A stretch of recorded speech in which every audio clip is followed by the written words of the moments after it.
Okay, നമ്മൾ കഴിഞ്ഞ ക്ലാസ്സിൽ ഡിസ്കസ് ചെയ്തിട്ടുള്ളത് ഔട്ട്ബ്രീഡിങ് ഡിവൈസസ് എന്ന് പറഞ്ഞ ഒരു ടോപ്പിക്കിനെ കുറിച്ചായിരുന്നു. അതിനെക്കുറിച്ച് 4 പോയിൻറ്റ്സുകൾ നിങ്ങളെല്ലാവരും ഭംഗിയായി പഠിച്ചിട്ടുണ്ടാവും എന്ന് വിചാരിക്കുന്നു. ഇനി നമുക്ക് പഠിക്കാനുള്ളത് പുതിയൊരു ടോപ്പിക്കാണ്, പോളൻ പിസ്റ്റിൽ ഇൻ്ററാക്ഷൻ എന്ന് പറഞ്ഞിട്ടുള്ള ടോപ്പിക്കാണ്. ഓക്കെ, അപ്പോൾ പോളൻ പിസ്റ്റിൽ ഇൻ്ററാക്ഷൻ എന്ന് പറഞ്ഞാൽ എന്താണ്? പോളൻ ഗ്രെയിൻസും പിസ്റ്റിലും തമ്മിലുള്ള ഒരു ഇൻ്ററാക്ഷൻ നടക്കണം. നമുക്കറിയാം പോളൻ ഗ്രെയിൻസ് പിസ്റ്റിലാണ്. പിസ്റ്റിൽ എന്ന് പറഞ്ഞാൽ നിങ്ങൾ പഠിച്ചിട്ടുണ്ട് അല്ലേ?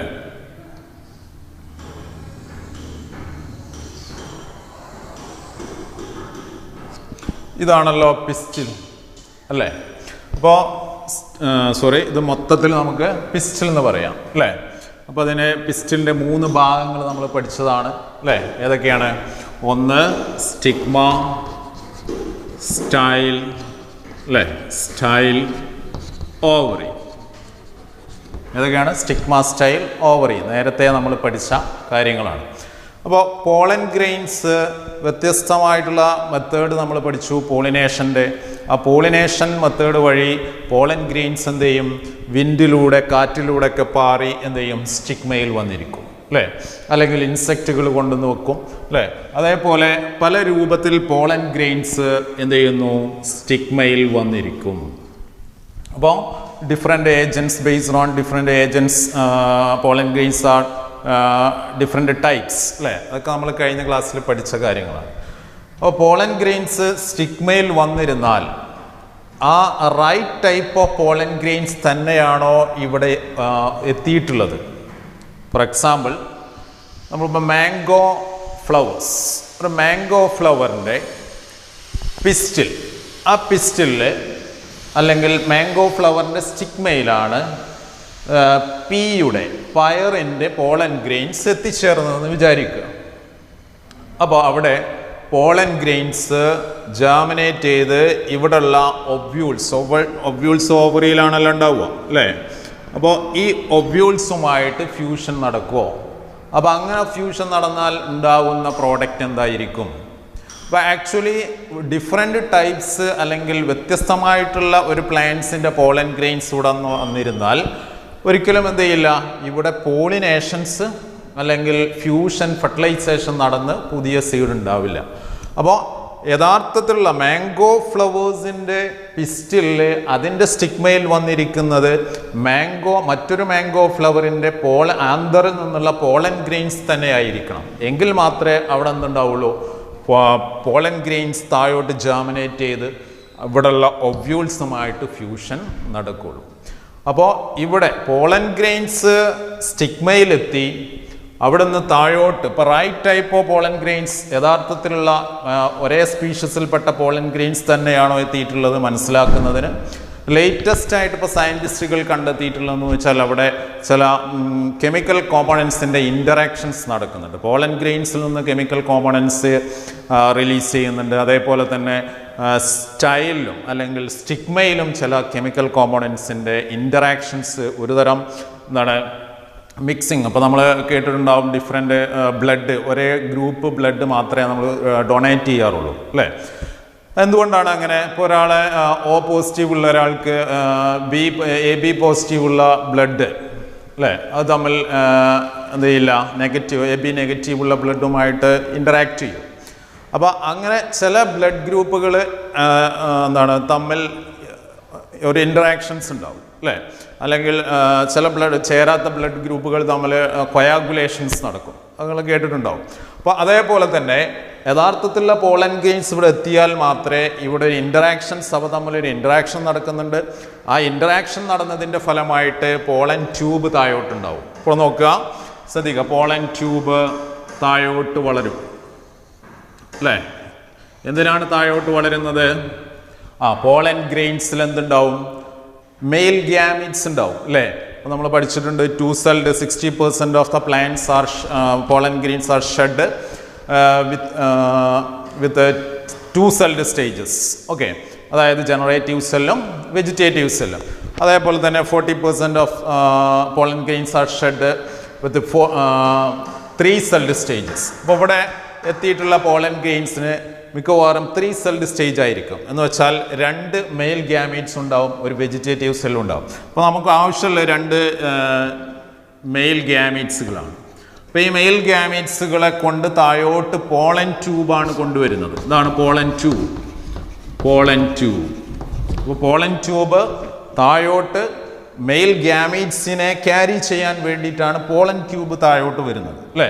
അപ്പോൾ എന്തിനാണ്? ഫീമെയിൽ ഗ്യാമീറ്റ്സ് ഒവ്യൂളിനകത്താണുള്ളത്. അപ്പോൾ ഒവ്യൂള് നമ്മൾ കുറച്ചും കൂടി വലുതാക്കി വരക്കാം. ഓവറി, അല്ലേ? അതിൽ ഒവ്യൂൾസ് ഉണ്ടാവും.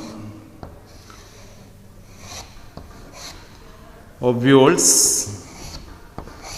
അതിൽ എംബ്രയോ സാക്ക് ഉണ്ട്, അല്ലേ? ഇപ്പോൾ എംബ്രയോ സാക്ക് ഉണ്ടാവും. ഇപ്പോൾ എംബ്രയോ സാക്കിൻ്റെ സ്ട്രക്ചറൊക്കെ കഴിഞ്ഞ ക്ലാസ്സിൽ നമ്മൾ പഠിച്ചതാണ്, അല്ലേ? ഇവിടെ ഒരു ഫീമെയിൽ ഗ്യാമീറ്റ്സ്, ഒരു എഗ് സെല്ല്, 2 സൈനാർജിഡ്സ്, ഇവിടെ എന്താണ് പോളാർ ന്യൂക്ലിയ ഉണ്ടാവും, അല്ലേ? 3 ആൻറ്റിപോഡൽസ്, ഇതൊക്കെ നമ്മൾ കഴിഞ്ഞ ക്ലാസ് പഠിച്ചതാണ്. അപ്പോൾ ഇവിടെയുള്ള 2 മെയിൽ ഗ്യാമീറ്റ്സുകൾ, ഈ 2 മെയിൽ ഗ്യാമീറ്റ്സുകളെ ക്യാരി ചെയ്യുന്നു പോളൻ ട്യൂബ്. പോളൻ ട്യൂബ് താഴോട്ട് ജാമിനേറ്റ് ചെയ്യും, അല്ലേ? എന്നിട്ട് ഒവ്യൂൾസിൻ്റെ ഈ എൻഡിന് എന്താണ് പറയുക? ഓപ്പണിംഗ് ഉള്ള എൻഡിൻ്റെ പേരാണ് മൈക്രോപൈൽ, അല്ലേ? മൈക്രോപൈൽ. അപ്പോൾ മൈക്രോപൈലിൻ്റെ ഉള്ളിലേക്ക് പോളൻ ട്യൂബ് കടക്കും. ഓക്കെ, ക്യാരിങ് വിത്ത് 2 മെയിൽ ഗ്യാമീറ്റ്സ്. 2 മെയിൽ ഗ്യാമീറ്റ്സിനെ വഹിച്ചുകൊണ്ട് പോളൻ ട്യൂബ് ഒവ്യൂൾസിൻ്റെ അകത്തേക്ക് പ്രവേശിക്കുന്നു. അങ്ങനെ അതിൻ്റെ ഉള്ളിലേക്ക് ഒവ്യൂൾസുമായിട്ട് അതിലുള്ള എഗ്ഗുമായിട്ട് ഫ്യൂസ് ചെയ്യുന്നതിന് അതിനെ അങ്ങോട്ട് എന്താ പറയുക ക്യാരി ചെയ്യുന്നത്, അല്ലേ? അല്ലെങ്കിൽ അതിൻ്റെ എൻട്രി എളുപ്പമാക്കുന്നത് വിത്ത് ഹെൽപ്പ് ഓഫ് സൈനാർജിഡ്സ് ആണെന്നുള്ളത് നമ്മൾ പഠിച്ചിട്ടുണ്ട്. ഓക്കെ, അപ്പോൾ അത് എന്താണ് മറ്റൊരു ടോപ്പിക്കായിട്ടാണ് നമുക്ക് ഡിസ്കസ് ചെയ്യാനുള്ളത്. അപ്പോൾ ഒവ്യൂൾസിൻ്റെ അകത്തേക്ക് കടക്കുന്നത് വരെ പോളൻ ട്യൂബ്, പോളൻ ഗ്രെയിൻസ് സ്റ്റിഗ്മയിൽ എത്തിച്ചേർന്ന് അതിൻ്റെ ഒവ്യൂൾസിൻ്റെ അകത്തേക്ക് കടക്കുന്നത് വരെയുള്ള ടോട്ടൽ ഈവൻസുകളെയാണ് പോളൻ പിസ്റ്റിൽ ഇൻ്ററാക്ഷൻ എന്ന് പറയുന്നത്. അപ്പോൾ പോളൻ പിസ്റ്റിൽ ഇൻ്ററാക്ഷൻ എന്ന് പറഞ്ഞാൽ these are the events from which pollen grains deposited on the stigma until the pollen tube enter into the ovule. ഒവ്യൂൾസിലേക്ക് പോളൻ ട്യൂബ് അല്ലെങ്കിൽ സ്റ്റിഗ്മയിലേക്ക് പോളൻ ഗ്രെയിൻസ് എത്തിച്ചേർന്നത് മുതൽ അവിടെ നിന്ന് പോളൻ ട്യൂബ് താഴോട്ട് വന്ന് പോളൻ ട്യൂബ് ഒവ്യൂൾസിൻ്റെ അകത്തേക്ക് പ്രവേശിക്കുന്നത് വരെയുള്ള ടോട്ടൽ ഒരു ഇൻ്ററാക്ഷൻസ്, നല്ലൊരു കമ്മ്യൂണിക്കേഷൻസ് ഇവിടെ നടക്കുന്നുണ്ട്, അല്ലേ? അപ്പോൾ ചില കെമിക്കൽ കോമ്പൗണ്ട്സിൻ്റെ ഒക്കെ പ്രസൻസിലാണ് ഈ ഒരു കമ്മ്യൂണിക്കേഷൻസ് നടക്കുക. അപ്പോൾ ഇങ്ങനെ കമ്മ്യൂണിക്കേഷൻസ് നടക്കുന്ന പോളൻ ഒവ്യൂൾസിൻ്റെ അകത്തേക്ക് പ്രവേശിക്കുന്നത് വരെയുള്ള ടോട്ടൽ ഈവൻസിലെ അതിൽ നടക്കുന്ന പ്രോസസ്സുകളെ ആണ് നമ്മൾ എന്ത് വിളിക്കുക? പോളൻ പിസ്റ്റിൽ ഇൻ്ററാക്ഷൻ എന്ന് വിളിക്കുന്നത്. മനസ്സിലായല്ലോ? അപ്പോൾ പോളൻ പിസ്റ്റിൽ ഇൻ്ററാക്ഷൻ എന്ന് പറഞ്ഞാൽ ഇത്രയേ ഉള്ളൂ. It is the events from which pollen grains deposit on the stigma until the pollen tube enter into the ovule. That total process is called pollen pistil interaction. പക്ഷേ ഇനിയാണ് important, ഈ pollen grains ഇതിൽ ഇനിയാണ് important ആയിട്ടുള്ള process നടക്കുക. അപ്പോൾ ശ്രദ്ധിക്കുക, ഇനി നടക്കുന്ന പ്രോസസ്സുകൾ നമുക്ക് മറ്റൊരു പേരിലാണ് വിളിക്കുക. ആൻജിയോസ്പേംസിൽ മാത്രമായിട്ട് യുണീക്ക് ടു ദി ആൻജിയോസ്പേംസ് നടക്കുന്ന പ്രോസസ്സാണ് ഡബിൾ ഫെർട്ടിലൈസേഷൻ. ഇത് നിങ്ങൾ കഴിഞ്ഞ വർഷം നിങ്ങൾക്ക് ഓർമ്മ ഉണ്ടാവും, പ്ലാന്റ് കിങ്ഡത്തിൽ നിങ്ങൾ പഠിച്ചിട്ടുണ്ടാവും double fertilisation. Double fertilisation. Okay, അപ്പോൾ ഡബിൾ ഫെർട്ടിലൈസേഷൻ, ഇപ്പോൾ ഇവിടെ നമ്മൾ എംബ്രയോ സാക്കിൻ്റെ പിക്ചർ, ഈ ഒരു പ്രോസസ്സ് തന്നെയാണ്, കണ്ടിന്യൂസ് ആയിട്ട് നടക്കുന്ന പ്രോസസ്സാണ്. എംബ്രയോ സാക്കിൻ്റെ പിക്ചർ മാത്രം ഇങ്ങോട്ട് വലുതാക്കി വരയ്ക്കുകയാണ്. എംബ്രയോ സാക്കിൻ്റെ പിക്ചർ നമുക്കറിയാം, നമ്മൾ പഠിച്ചതാണ്. ഒരു 2 സൈനാർജിഡ്സ് ഉണ്ടാവും, ഒരു എഗ് സെൽ ഉണ്ടാവും, അല്ലേ? എഗ് സെൽ, 2 സൈനാർജിഡ്സിൽ സ്പെസിഫിക് ആയിട്ടുള്ള ഒരു സെല്ലുലാർ തിക്കനിങ് ഉണ്ട്. അതിൻ്റെ പേര് ഓർക്കുന്നുണ്ടോ? എന്താണ്? അതെ, ഫിലിഫോം അപ്പാരറ്റസ്, അല്ലേ? പിന്നെ ഇവിടെ ഉള്ളത് പോളാർ ന്യൂക്ലിയാണ്, അല്ലേ? അല്ലെങ്കിൽ എന്താണ് സെക്കൻഡറി ന്യൂക്ലിയസ് എന്നൊക്കെ അറിയപ്പെടും. ഓക്കെ, അപ്പോൾ ഇവിടെ പോളൻ ട്യൂബ് പോളൻ ട്യൂബ് എവിടെ ഉണ്ടാവുക? ഇതാ ഈ സൈഡിലൂടെ വന്നിട്ടുള്ളതാണ് പോളൻ ട്യൂബ്. അതിവിടെ കാണിക്കുകയാണ് കേട്ടോ. സൈഡിലൂടെ പോളൻ ട്യൂബ് വരുന്നു. പോളൻ ട്യൂബ് നേരിട്ട് ഇവിടെ സൈനാർജിഡ്സ് ചേർന്നാണ് നിൽക്കുന്നത് അല്ലേ. നേരിട്ട് എഗ് സെല്ലിലേക്ക് കടക്കാൻ കഴിയില്ല. അതുകൊണ്ട് തന്നെ പോളൻ ട്യൂബിലുള്ള രണ്ട് male gametes, first male gamete and second male gametes. First male gametes enter into the synergids with help of filiform apparatus. Filiform അപ്പാരറ്റസിൻ്റെ ഫങ്ഷൻസ് നമ്മൾ കഴിഞ്ഞ ക്ലാസ്സിൽ പഠിച്ചാണ്. എന്താണ്? It guide the pollen tube into the synergids അല്ലേ. Pollen ട്യൂബിനെ സൈനാർജിഡ്സിലേക്ക് enter ചെയ്യാൻ ഹെൽപ്പ് ചെയ്യുന്ന എംബ്രയോ സാക്കിൽ സൈനാർജിഡ്സിലുള്ള സ്പെഷ്യലായിട്ടുള്ള സെല്ലുലാർ തിക്കനിങ്ങിൻ്റെ പേരാണ് ഫിലിഫോം അപ്പാരറ്റസ് അല്ലേ. അപ്പോൾ അതിൻ്റെ ഫങ്ഷൻ ഒരു പ്രാവശ്യം ചോദിച്ചതാണെന്നൊക്കെ പറഞ്ഞ് നമ്മൾ കഴിഞ്ഞ ക്ലാസ്സിൽ പറഞ്ഞു. എനിവേ ഇവിടെ first male gametes enter into the synergids അല്ലേ. ആദ്യത്തെ മെയിൽ ഗാമീറ്റ് സൈനാർജിഡ്സിലേക്ക് കടന്നു. ആ സൈനാർജിഡ്സിൽ നിന്ന് ഈ male gametes that enter into the egg cell, ഇതിൻ്റെ എഗ് സെല്ലിലേക്ക് കടക്കും അല്ലേ. With help of synergids these first male gametes enter into the egg cell and fuse with these egg cell. Egg സെല്ലുമായിട്ട് fuse ചെയ്തു. ഇപ്പോൾ ഈ first fusion, ഒന്നാമത്തെ ഫ്യൂഷൻ്റെ പേരാണ് സിംഗമി. എന്താണ് പറയാ? സിംഗമി. സിംഗമി. ഓക്കെ. അപ്പോൾ first fusion known as syngamy. In double fertilization there are two fusions. First fusion known as syngamy. Syngamy means one of the male gametes fuse with the egg cell to form one of the male gametes. First male gametes അല്ലേ. ഒന്നാമത്തെ mail gamete എന്ത് ചെയ്യുന്നു? Fuse with egg cell. Egg സെല്ലുമായിട്ട് fuse ചെയ്യുന്നു. To form zygote. Zygote form ചെയ്യുന്നു. അപ്പോൾ ഇവിടെ ശ്രദ്ധിക്കേണ്ട ഒരു കാര്യം, മെയിൽ ഗാമീറ്റ്സ് എന്ന് പറയുന്നത് അതിൻ്റെ പ്ലോയിഡ് എന്താണ്? ഹാപ്ലോയിഡ് ആണോ ഡിപ്ലോയിഡ് ആണോ? ഹാപ്ലോയിഡ് കണ്ടീഷനാണ് അല്ലേ. എൻ കണ്ടീഷനാണ്. എഗ് എന്ന് പറയുന്നതോ, അതായത് എംബ്രയോ സാക്കിനുള്ള ഓരോ സെല്ലുകളും എന്താണ്? ഹാപ്ലോയിഡ് കണ്ടീഷനാണ്. അപ്പോൾ എഗ്ഗും ഹാപ്ലോയിഡാണ്. അപ്പോൾ പോളൻ ഗ്രെയിൻസിലുള്ള മെയിൽ ഗാമീറ്റ്സ് രണ്ടും ഓരോന്നും ഹാപ്ലോയിഡ് ആയിട്ടുള്ള ഗാമീറ്റ്സുകളാണുള്ളത്. ഒന്നാമത്തെ മെയിൽ ഗാമീറ്റ്സ് ഹാപ്ലോയിഡാണ്, എഗ് സെല്ലും ഹാപ്ലോയിഡാണ്. ഈ രണ്ടും തമ്മിൽ ഫ്യൂസ് ചെയ്തിട്ടുണ്ടാവുന്ന പ്രോഡക്റ്റോ സൈഗോട്ട് എന്തായിരിക്കും? 2n കണ്ടീഷനാണ്. അപ്പോൾ ഡിപ്ലോയിഡ് ആയിട്ടുള്ള സൈഗോട്ട് ഫോം ചെയ്തു. ഓക്കെ. അപ്പോൾ ഫസ്റ്റ് ഫ്യൂഷൻ സിംഗമിയുടെ ഫലമായിട്ട് സൈഗോട്ട് ഫോം ചെയ്തു. ഇനി നോക്കുക, രണ്ടാമതൊരു മെയിൽ ഗാമീറ്റ്സ് ഇവിടെ ഉണ്ടല്ലോ അല്ലേ. രണ്ടാമതൊരു മെയിൽ ഗാമീറ്റ്സ് ഇവിടെ ഉണ്ട്. ഈ മെയിൽ ഗാമീറ്റ്സ് എന്ത് ചെയ്യുന്നു?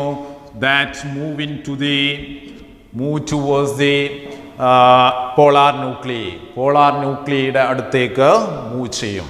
So second male gametes move towards the polar nuclei and fuse with it.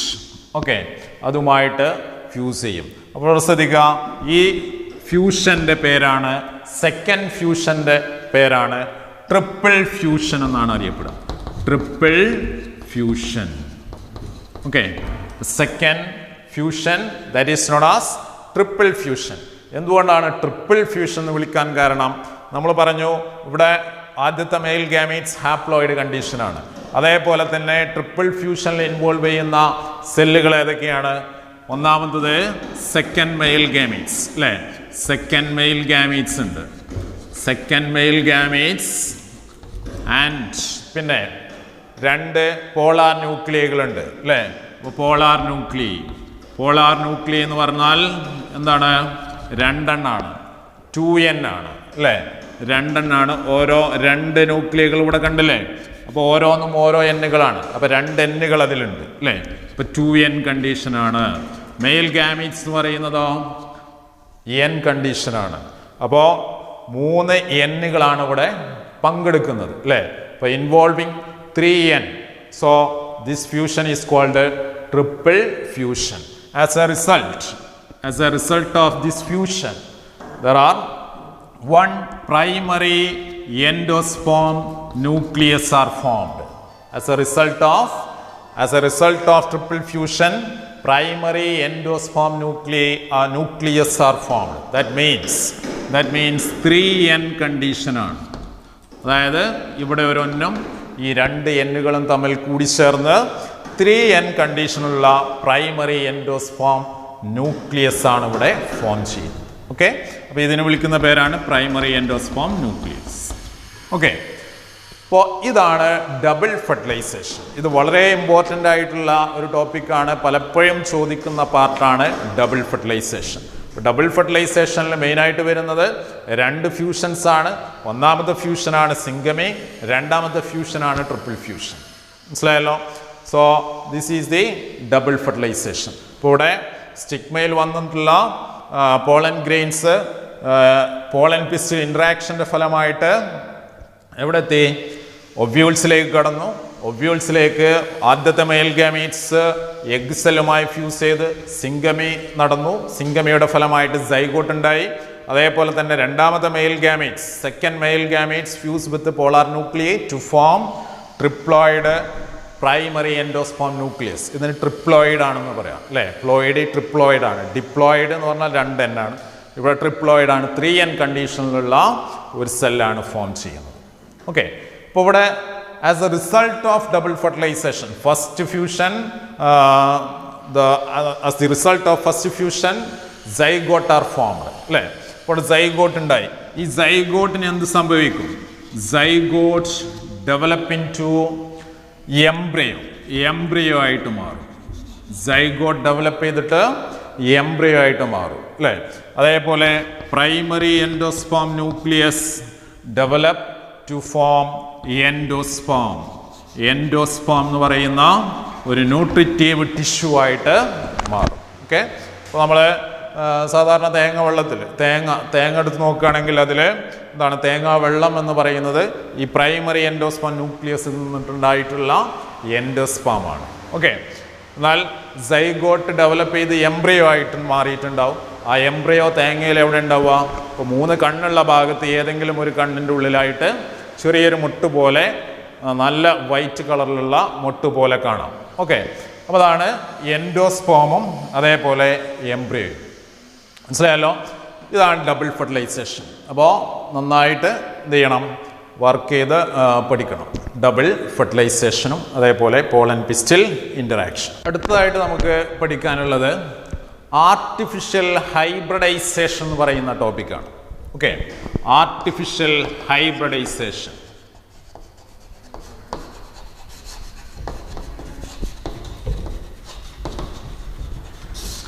Artificial hybridisation എന്ന് കേൾക്കുമ്പോൾ തന്നെ എന്താണ്? നാച്ചുറലായിട്ട് സംഭവിക്കുന്ന ഒരു പ്രോസസ്സ് അല്ല അല്ലേ? ഇപ്പം ഹ്യൂമൻ ബീയിങ്സിൻ്റെ ഇടപെടൽ കൊണ്ട് നടക്കുന്ന ഒരു പ്രോസസ്സായിരിക്കും ആർട്ടിഫിഷ്യൽ എന്ന് പറഞ്ഞാൽ അല്ലേ? ഹൈബ്രിഡൈസേഷൻ എന്ന് പറഞ്ഞാലോ അത് സാധാരണ നമ്മൾ പൂമ്പൊടികൾ എന്താണ് വ്യത്യസ്ത പ്ലാന്റ്സിൻ്റെ പൂമ്പൊടി തമ്മിൽ മിക്സ് ചെയ്തിട്ട് ഡെവലപ്പ് ചെയ്യുന്ന ഒരു എന്താണ് പുതിയതായിട്ട് പ്ലാന്റ്സുകൾ ഡെവലപ്പ് ചെയ്യുന്ന പ്രോസസ്സാണ്. അതായത് 2 ഡിസൈറബിൾ ക്വാളിറ്റീസ് ഉള്ള പ്ലാന്റ്സ് അല്ലേ? 2 ഡിസൈറബിൾ ക്വാളിറ്റീസ്. ഇപ്പോൾ ഒരു പ്ലാന്റ്സിനാണെങ്കിൽ ശ്രദ്ധിക്കുക, ഇപ്പോൾ ഈ പ്ലാന്റ്സിന് ഇതൊരു പ്ലാന്റ്സ് ആണെന്ന് വിചാരിക്കുക. അപ്പോൾ ഈ പ്ലാന്റ്സിന് ഒരു ക്വാളിറ്റി ഉണ്ടാവും, അതായത് നല്ല റെസിസ്റ്റൻ്റ് രോഗപ്രതിരോധ ശേഷി, റെസിസ്റ്റൻസ് കപ്പാസിറ്റി ഉണ്ടാവും. അപ്പോൾ മറ്റൊരു പ്ലാന്റ്സ്, ഇപ്പോൾ ഈ പ്ലാന്റ്സിനാണെങ്കിൽ ഹൈ പ്രൊഡക്ഷൻ കപ്പാസിറ്റി ഉണ്ട്.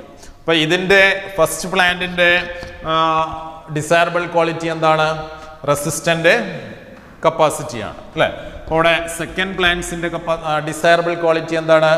ഹൈ പ്രൊഡക്ഷൻ കപ്പാസിറ്റിയാണ്. അപ്പോൾ ഈ 2 ക്വാളിറ്റീസും എന്ത് ചെയ്യുന്നു? Combine together to produce a single plant. ഒരു സിംഗിൾ പ്ലാന്റ്സിലേക്ക് ഈ ഒരു ക്യാരക്ടേഴ്സ് കൊണ്ടുവരിക അല്ലേ? അപ്പോൾ ഇവിടെ ഉണ്ടായിട്ടുള്ള ഈ പ്ലാന്റ്സിന് 2 പാരൻസിൻ്റെയും ക്യാരക്ടേഴ്സ് ഇറ്റ് ഈസ് എന്താണ് combine together within these plants അല്ലേ? ഈ 2 ക്വാളിറ്റീസും ഡിസൈറബിൾ ക്വാളിറ്റീസും കമ്പൈൻ ചെയ്തിട്ട് ഒരു പ്ലാന്റ്സിന് ഉണ്ടാക്കാനുള്ള മെത്തേഡാണ് ആർട്ടിഫിഷ്യൽ ഹൈബ്രിഡൈസേഷൻ എന്ന് പറഞ്ഞാൽ. ഓക്കെ, അപ്പോൾ ആർട്ടിഫിഷ്യൽ ഹൈബ്രിഡൈസേഷൻ നമ്മൾ ചെയ്യുന്നത് 2-3 മെയിനായിട്ടുള്ള സ്റ്റെപ്പിലൂടെയാണ് ആർട്ടിഫിഷ്യൽ ഹൈബ്രിഡൈസേഷൻ ചെയ്യുക. So we can produce a desirable എന്താണ് high superior plants by combining two desirable qualities of plants അല്ലേ. രണ്ട് ഡിസൈറബിൾ ക്വാളിറ്റീസ് ഉള്ള രണ്ട് പ്ലാന്റ്സിനെ കമ്പൈൻ ചെയ്യിപ്പിച്ചിട്ട് സുപ്പീരിയർ ആയിട്ടുള്ള പാരൻസിനേക്കാൾ സുപ്പീരിയർ ആയിട്ടുള്ള പാരൻസിൽ ഒരു ക്വാളിറ്റി ഉള്ളൂ അല്ലേ. പക്ഷെ ഇവിടെ ഉണ്ടായിട്ടുള്ള യങ് വൺസിലോ രണ്ട് ക്വാളിറ്റി ഉണ്ട്. അപ്പോൾ പാരൻസിനേക്കാളും സുപ്പീരിയർ ആയിട്ടുള്ള പുതിയൊരു യങ് വൺസിനെ പുതിയൊരു പ്ലാന്റ്സിനെ ഉണ്ടാക്കുന്ന പ്രോസസ്സിനെയാണ് ആർട്ടിഫിഷ്യൽ ഹൈബ്രിഡൈസേഷൻ എന്ന് പറയുന്നത്. ഓക്കെ, അപ്പോൾ ആർട്ടിഫിഷ്യൽ ഹൈബ്രിഡൈസേഷനിൽ ഒന്നാമത്തെ പ്രോസസ്സാണ് ഇമാസ്കുലേഷൻ. ഫസ്റ്റ് ശ്രദ്ധിച്ചിരുന്നോ? ഇമാസ്കുലേഷൻ ചോദിക്കുന്നതാണ്. ഇമാസ്കുലേഷൻ എന്താണ്? ഇമാസ്കുലേഷൻ എന്ന് പറഞ്ഞാൽ ഒരു ബൈസെക്ഷൽ ഫ്ലവർ ആണെന്ന് വിചാരിക്കാം. ഇപ്പോൾ ഇവിടെയുള്ള ഈ പ്ലാന്റ്സിലുള്ള ഫ്ലവർ ഒരു ബൈസെക്ഷൽ ഫ്ലവർ ആണ്. ഓക്കെ, ബൈസെക്ഷൽ എന്ന് പറഞ്ഞാൽ സ്റ്റിഗ്മ ഉണ്ടാവും, അതേപോലെ തന്നെ ആന്തറും ഉണ്ടാവും. That is androecium and gynoeciums are present in the same plants, same flower. That is a bisexual flower. അപ്പോൾ ബൈസെക്ഷൽ ഫ്ലവർ ആണെന്ന് വിചാരിക്കുക. അപ്പോൾ അത് മൊട്ടാകുന്നതിന് മുമ്പ്, അത് വിരിയുന്നതിന് മുമ്പ് തന്നെ ഒരു ഫോസപ്സ് എടുത്തുകൊണ്ട്, കത്രിക എടുത്തുകൊണ്ട് എന്ത് ചെയ്യണം? നമ്മളിവിടെ മൊട്ടാവുമ്പോൾ അത് കാണിക്കാൻ കഴിയില്ലല്ലോ. അപ്പോൾ അത് വിരിഞ്ഞതാണ് നമുക്ക് കാണിക്കാൻ കഴിയുള്ളൂ. അപ്പോൾ അതുകൊണ്ട് തന്നെ ഇവിടെ ഈ ഒരു ആന്തറിനെ ഫോസപ്സ് എടുത്തുകൊണ്ട് അതിനെ കട്ട് ചെയ്ത് മാറ്റുക. ഈ കട്ട് ചെയ്ത് മാറ്റുന്ന പ്രോസസ്സിനെയാണ് ഇമാസ്കുലേഷൻ എന്ന് പറയാം. എന്താണ് ഇമാസ്കുലേഷൻ എന്ന് പറഞ്ഞാൽ? Removal of anther from a flower bud by using a forceps അല്ലേ. ഒരു ഫോസപ്സ് ഉപയോഗിച്ചുകൊണ്ട് ആന്തറിനെ റിമൂവ് ചെയ്യുന്ന, ഒരു ഫ്ലവർ ബഡിൽ നിന്ന് ആന്തറിനെ റിമൂവ് ചെയ്യുന്ന പ്രോസസ്സിന്റെ പേരാണ് ഇമാസ്കുലേഷൻ. അപ്പോൾ emasculation means it is the removal of anther from a flower bud by using a forceps. So that process is called emasculation. Okay, ഇനി ഇമാസ്കുലേഷൻ ചെയ്യുന്നത് എന്തിനാണ്? അതായത് ഈ പോളൻ ഗ്രെയിൻസ് ഇതിന്റെ ഫീമെയിൽ പാർട്ടായിട്ടുള്ള സ്റ്റിഗ്മ മാത്രമേ നമ്മൾ എടുക്കുന്നുള്ളൂ. മനസ്സിലായല്ലോ? ഇതിന്റെ പോളൻ ഗ്രെയിൻസ് തന്നെ ഇവിടെ വന്ന് പതിക്കാതിരിക്കാൻ വേണ്ടിയിട്ടാണ് എന്ത് ചെയ്യുന്നത്? ഇമാസ്കുലേഷൻ ചെയ്യുന്നത്, ആന്തറിനെ റിമൂവ് ചെയ്യുന്നത്. അപ്പോൾ ഈ ഇവിടെയുള്ള ആന്തറിനെ റിമൂവ് ചെയ്ത് കഴിഞ്ഞാൽ ഇതിന്റെ പോളൻ ഗ്രെയിൻസ് ഇവിടെ വീഴില്ലല്ലോ അല്ലേ. അപ്പോൾ മറ്റേതെങ്കിലും ഏജൻസ് വഴിയോ വീഴാൻ സാധ്യതയില്ല. അപ്പോൾ ഫ്ലവർ ബഡായിരിക്കുമ്പോൾ തന്നെ എന്ത് ചെയ്യുന്നു? ഇതിന്റെ ആന്തറിനെ നമ്മൾ റിമൂവ് ചെയ്യുന്നു. അപ്പോൾ ഇനി ഇപ്പോൾ ഇത് ഫീമെയിൽ ഫ്ലവർ ആണ് അല്ലേ. ഇത് ഫീമെയിൽ ഫ്ലവർ ആണ്. ഇനി നമ്മൾ പറഞ്ഞു ഹൈ പ്രൊഡക്ഷൻ കപ്പാസിറ്റി ഉള്ള മറ്റൊരു പ്ലാന്റ്സ്. അപ്പോൾ ഈ പ്ലാന്റ്സിൽ ഫ്ലവർ ഇതിൻ്റെ ആന്തറുണ്ടാവും അല്ലേ. അപ്പോൾ ഇതിൻ്റെ ആന്തറിൽ നിന്ന് എന്ത് ചെയ്യണം? പോളൻ ഗ്രെയിൻസ് കളക്ട് ചെയ്യണം. ഓക്കെ, അതവിടെ നിൽക്കട്ടെ. ഇമാസ്കുലേഷൻ ചെയ്ത് കഴിഞ്ഞ പ്ലാന്റ്സ് ഫ്ലവറിനെ നമ്മൾ എന്ത് ചെയ്യണം? ഉടൻ തന്നെ നടത്തുന്ന പ്രോസസ്സാണ് ബാഗിങ്. സെക്കൻഡ് പ്രോസസ്സാണ് bagging. So after emasculation, the next process is known as bagging. Bagging means covering of emasculated flower by using butter paper or polythene sheet. അല്ലേ, ഒരു പോളിത്തീൻ കവർ കൊണ്ടോ ബട്ടർ പേപ്പർ കൊണ്ടോ എന്ത് ചെയ്യുന്നു? ഇമാസ്കുലേഷൻ നടത്തിയിട്ടുള്ള ഫ്ലവറിനെ cover ചെയ്യാം. എന്തിനാണ് കവർ ചെയ്യുന്നത്? നമ്മൾ ഉദ്ദേശിക്കാത്ത പോളൻ ഗ്രെയിൻസ്, നമ്മൾ ഉദ്ദേശിക്കാത്ത പ്ലാന്റ്സിൻ്റെ, വേറെ ഏതെങ്കിലും പ്ലാന്റ്സിൻ്റെ പോളൻ ഗ്രെയിൻസ് എന്ത് ചെയ്യാൻ പാടില്ല? ഇവിടെ വന്ന് ഡെപ്പോസിറ്റ് ചെയ്യാൻ പാടുണ്ടോ? ഇല്ല. അപ്പോൾ നമ്മൾ ഉദ്ദേശിച്ച പ്രോഡക്റ്റ് കിട്ടുമോ? ഇല്ല അല്ലേ. അപ്പോൾ നമ്മൾ ഉദ്ദേശിച്ച പ്രോഡക്റ്റ് കിട്ടണമെങ്കിൽ നമ്മൾ ഉദ്ദേശിച്ച പ്ലാന്റ്സിൻ്റെ പോളൻ ഗ്രെയിൻസ് തന്നെ എന്ത് ചെയ്യണം? ഇതിൻ്റെ സ്റ്റിഗ്മയിൽ വന്ന് പതിക്കണം. എങ്കിൽ മാത്രമേ നമ്മൾ ഉദ്ദേശിച്ച പ്രോഡക്റ്റ് കിട്ടുള്ളൂ. അപ്പോൾ അങ്ങനെ പ്രോഡക്റ്റ് കിട്ടാൻ വേണ്ടിയിട്ട് മറ്റേതെങ്കിലും പോളൻ ഗ്രെയിൻസുമായിട്ട് അതിനെ കണ്ടാമിനേഷൻ നടക്കാതിരിക്കാൻ വേണ്ടിയിട്ട് നമ്മൾ ബാഗിങ് ചെയ്യും. Bagging means it is covering of emasculated flower by using a butter paper അല്ലേ. ബട്ടർ പേപ്പർ കൊണ്ട് എന്ത് ചെയ്യുന്നു? ഈ ഇമാസ്കുലേഷൻ നടത്തിയിട്ടുള്ള ഫ്ലവറിനെ കവർ ചെയ്യുന്നു. അതിനെയാണ് നമ്മൾ ബാഗിങ് എന്ന് പറയുന്നത്. മനസ്സിലായല്ലോ? ഇനി ആഫ്റ്റർ സ്റ്റിഗ്മ റീച്ച് മെച്യൂരിറ്റി അല്ലേ, സ്റ്റിഗ്മ മെച്ചുറായ ശേഷം, അല്ലെങ്കിൽ സ്റ്റിഗ്മ റീച്ചിങ് റിസെപ്റ്റിവിറ്റി അല്ലേ. റിസെപ്റ്റിവിറ്റി എന്ന് പറഞ്ഞാൽ പോളൻ ഗ്രെയിൻസിനെ മെച്ചുറ എന്നാണ് പോളൻ ഗ്രെയിൻസിന് റിസീവ് ചെയ്യാൻ തയ്യാറായ സമയം. അത് നമുക്കറിയാം എപ്പോഴാണ് പോളൻ ഗ്രെയിൻസ് മെച്ചുർ ആവുക. ഒരു ഫ്ലവർ ബഡിലാണ് നമ്മൾ ഈ പ്രോസസ്സ് ചെയ്തത്. ഈ മാസ്കുലേഷൻ എന്ന് പറഞ്ഞ പ്രോസസ്സ് ചെയ്തത് ഫ്ലവർ ബഡിലാണ്. അപ്പം സ്റ്റിഗ്മ മെച്ചുർ ആയിട്ടില്ല അല്ലേ.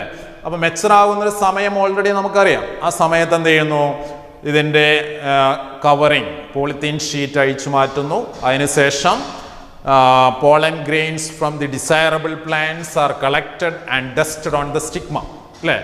എന്നിട്ട് നമ്മൾ ഉദ്ദേശിച്ച പ്ലാന്റ്സിൻ്റെ പോളൻ ഗ്രെയിൻസ് ഇവിടെ നിന്ന് എടുത്ത് ഈ പോളിത്തീൻ ഷീറ്റ് മാറ്റി സ്റ്റിഗ്മയിൽ ഡെപ്പോസിറ്റ് ചെയ്യും.